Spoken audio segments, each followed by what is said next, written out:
Hi hello எல்லாருக்கும் வணக்கம். எல்லாரும் எப்படி இருக்கீங்க? இது வந்து பரணி லைஃப் ஸ்டைல் 20 என்னோட யூடியூப் சேனல் நேமு. இன்னைக்கு வந்து கார்த்திகை தீப திருநாள் பெங்களூரில் எங்கள் வீட்டில் நான் எப்படி வந்து செலிப்ரேட் பண்ணுவேன், என்ன மாதிரி விளக்குகள்லாம் வைப்பேன், என்ன டைப் ஆஃப் விளக்குகள்லாம் வந்து இங்கே கிடைக்கும் அப்படிங்கிறது தான் இன்றைக்கி நான் உங்களோட ஷேர் பண்ண போகிறேன்.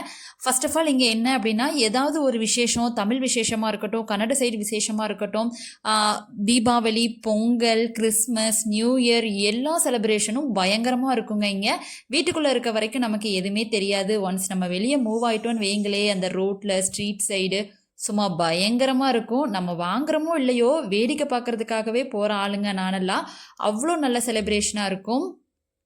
கார்த்திகை தீபத்தன்னைக்கு ஒரு 3 o'clock தான் vlog எடுக்க ஸ்டார்ட் பண்ணியிருந்தேன். ஃபஸ்ட்டு வெளியே தண்ணி தெளித்து எல்லாமே க்ளீன் பண்ணதுக்கப்புறமா வாசல் வந்து கொஞ்ச நேரம் தண்ணி வந்து ஆறட்டும், அதுக்குள்ளே வந்து உள்ள கிச்சன் க்ளீனிங் வேலையை கம்ப்ளீட் பண்ணிடலான்னு சொல்லிட்டு வீட்டுக்குள்ளே வந்துட்டேன். ஆல்ரெடி பாத்திரம் தேய்ச்சி வச்சுருந்தது எல்லாமே அந்த பாக்ஸில் வந்து ஃபில்லாக இருந்தது. அதை எல்லாமே எடுத்து அந்தந்த இடத்துல செட் பண்ணிவிட்டு, காலையில் வச்சுருந்த சாதம் மீந்து போயிருந்தது எல்லாமே தனியாக ஒரு பாக்ஸில் மாற்றிட்டு கழுவுறதுக்கு வந்து எடுத்து ஜிங்கில் வந்து போட்டாச்சு. பால் வந்து பெரையூற்றாமல் இருந்தது. காலையில் காய வச்சது தான். அதையுமே வந்துட்டு பெரையூற்றிட்டு அது மேலே வந்து ஆடை மிதந்திருந்தது. அதை எல்லாமே எடுத்து அந்த பால் மேலேயே போட்டு தயிர் எடுத்து நல்லா சுட சுட பாலை வந்து தயிர் கூட மிக்ஸ் பண்ணி ஒரு இடத்துல வந்து எடுத்து வச்சுட்டேன்.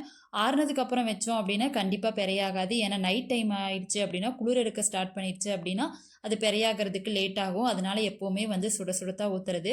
எல்லாமே எடுத்து ஒரு இடத்துல செட் பண்ணிவிட்டு கிச்சனையும் நல்லா க்ளீன் பண்ணிவிட்டு வெளியே வந்து கோலம் போட ஆரம்பிச்சிட்டேன். நமக்கு கோலம் அவ்வளவாலாம் வராது. ஏதோ எனக்கு தெரிஞ்ச அளவுக்கு என்னால் எவ்வளோ தூரம் அழகாக வந்து அந்த கோலத்தை வந்து டெக்கர் பண்ண முடியுமோ அந்த அளவுக்கு அழகாக டெக்கர் பண்ணியாச்சு. அவ்வளோ ஒரு பிஹெச்டி லெவலெல்லாம் கிடையாது. எல்லாமே பேசிக் தான், இன்க்ளூடிங் சமையல்லேருந்து.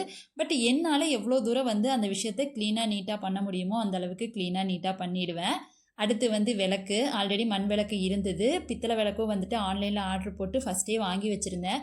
இங்கே பெரிய ட்ராபேக் என்ன அப்படின்னா, பயங்கரமாக காற்றடிக்கும். நாங்கள் இருக்கிறது வந்து 4வது ஃப்ளோரு அப்படிங்கிறதுனால இந்த மாதிரி 3 அகல் விளக்கு வந்து நான் வாங்கி வச்சுப்பேன். இது வந்து விளக்கு வந்து அணையாது. மற்ற விளக்கு அணைஞ்சாலும் அட்லீஸ்ட் இது 2வது எரியும். எல்லாத்துக்குமே மஞ்சள் குங்குமம் ஆல்ரெடி கழுவி எடுத்து வச்சது தான். அதனால மஞ்சள் குங்குமம் வச்சு காய வச்சுட்டு சிங்கில் இருக்க பாத்திரத்தை எல்லாமே க்ளீன் பண்ணுறதுக்கு ஸ்டார்ட் பண்ணிட்டேன். ஏன்னா நம்ம தீபம் ஏற்றும் போது முடிஞ்ச அளவுக்கு வீடு எல்லாமே க்ளீனாக இருக்கணும். அப்போ தான் வந்து மகாலட்சுமி வந்து உள்ளே வருவாங்க அப்படின்னு வந்து நான் நம்புகிறேன். அதனால் எல்லாமே க்ளீன் பண்ணி ஒரு இடத்துல வந்து செட் பண்ணிடுவேன். அடுத்து வந்து இது ரொம்ப நாள் ஆசை, உருளி வந்து வைக்கணும் அப்படின்ட்டு. ஆனால் டு பி ஃப்ராங்க், என்கிட்ட உருளி வாங்குற அளவுக்கு அவ்வளோ பைசா போட்டு வாங்கணுமான்னு சொல்லிட்டு வீட்டில் வாங்கி தர மாட்டேங்கிறாங்க. ஸோ தட் நான் இந்த மாதிரி வந்து ரெடி பண்ணிட்டேன். ஒரு மண் பாத்திரம். இந்த பாத்திரத்தில் வந்து ஃபஸ்ட்டு சமைச்சிக்கிட்டு இருந்தேன். இப்போ வந்துட்டு அது ஒரு மாதிரி ஸ்மெல் வருது அப்படிங்கிறதுனால எடுத்து வச்சுட்டேன். நம்ம சமைச்ச பாத்திரம் அப்படிங்கிறதுனால இதில் வந்து விளக்கெல்லாம் வைக்க முடியாது. பட் இதை வந்து வெளியே வந்து சும்மா ஒரு அழகுக்காக டெக்கர் பண்ணிக்கலாம். அதனால அது நிறைய நல்லா வாஷ் பண்ணி காய வச்சுட்டேன்.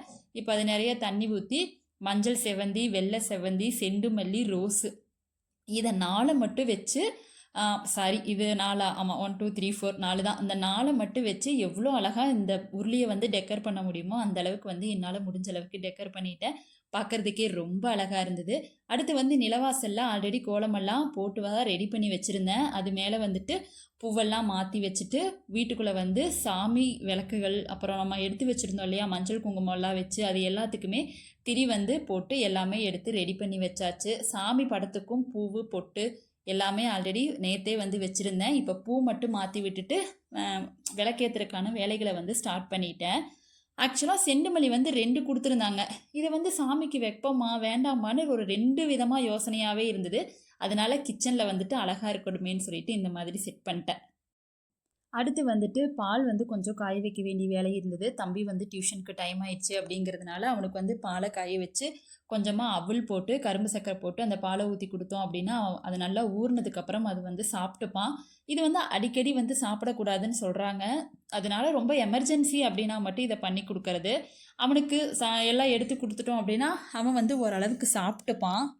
ரெடி பண்ணி வச்சுருக்க விளக்குக்கு எல்லாமே எண்ணெய் எல்லாம் அப்ளை பண்ணிவிட்டு வெளியே வாசலில் வந்துட்டு அந்த கோலத்து மேலே பூ வைக்கணும் அப்படிங்கிறதுனால எல்லாம் சுற்றி வந்துட்டு செவந்தி பூ வந்து வச்சுட்டேன். பார்க்குறதுக்கு ரொம்ப அழகாக இருக்குது. பார்த்திங்கனாலே தெரியும் காற்று பாருங்கள் எவ்வளோ வேகமாக அடிக்குதுன்னு. இதில் வந்து விளக்கு எரியறதெல்லாம் சாத்தியமான காரியமே கிடையாது. ஒவ்வொரு கார்த்திகை மாதமும் இதே பிரச்சனை தான் எனக்கு. இப்போ வந்து வெளியே வந்து அந்த குமிழ் போட்ட விளக்கு இருக்கு இல்லையா, அது வந்து செட் பண்ணியாச்சு. இங்கே தான் வந்து நான் ஒரு ஐடியா செட் பண்ணேன். நான் முதல்ல சொல்லியிருந்தேன் இல்லையா எந்த மாதிரி விளக்கெல்லாம் இங்கே கிடைக்கும் அப்படின்ட்டு. இப்போ நிறைய பேர் எல்லா ஊர்லேயுமே அந்த வாட்டர் உள்ளே ஊற்றணும் அப்படின்னா அந்த லைட் எரியும். அந்த லைட் இருக்குது. நான் ஆக்சுவலாக அதுதான் வாங்குறதுக்கு போனேன். இது வந்து கிடச்சிது எனக்கு. ஒயிட் கலரில் ஒரு மோல்டிங் டைப் மாதிரி இருந்தது. ஜஸ்ட் நம்ம பேட்ரி போட்டு ஆன் பண்ணோம் அப்படின்னா விளக்கு வந்து எரியும். பேட்ரி தீர்ந்துருச்சுனாலும் நம்ம வந்து அந்த குட்டி பேட்ரி வந்து மாற்றிக்கலாம். ரொம்ப அழகாக இருந்தது. சரி நம்ம வீடு மட்டும் முழுக்குன்னு இருக்கக்கூடாது இல்லையா, அதனால் வந்து இந்த மாதிரி செட் பண்ணிவிட்டு வீட்டுக்கு கொஞ்சம் தள்ளி பெட்ரூமுக்கு நேராக வெளியே அங்கே வந்து இந்த மாதிரி 5 விளக்கை ஏற்றிட்டு உள்ளே வந்து விளக்கேற்றினேன். எப்போவுமே வந்துட்டு வெளியே விளக்கேற்றிட்டு தான் உள்ளே வந்து ஏற்றணும். அதுதான் வந்துட்டு யூடியூப்பில் பார்த்தேன், அப்படி தான் சொன்னாங்க. அதனால் அதை தான் ஸ்டில்னும் நான் வந்து ஃபாலோ பண்ணிருக்கேன். தீபம் ஏற்றிட்டு சாமிக்கு தீப ஆராதனையெல்லாம் காமிச்சு நல்லபடியாக சாமி கும்பிட்டாச்சு. எங்கள் வீட்டு கார்த்திகை தீபம் பெங்களூரில் நான் இப்படி தான் செலிப்ரேட் பண்ணேன். நீங்கள் எப்படி செலிப்ரேட் பண்ணீங்கன்னு மறக்காமல் எனக்கு கமெண்ட் பண்ணுங்கள். அப்படியே நைட்டு டின்னருக்கு தோசை குருமாலாம் பண்ணி சாப்பிட்டு இன்றைக்கி டே இப்படி தான் எங்களுக்கு போச்சு. என்னோட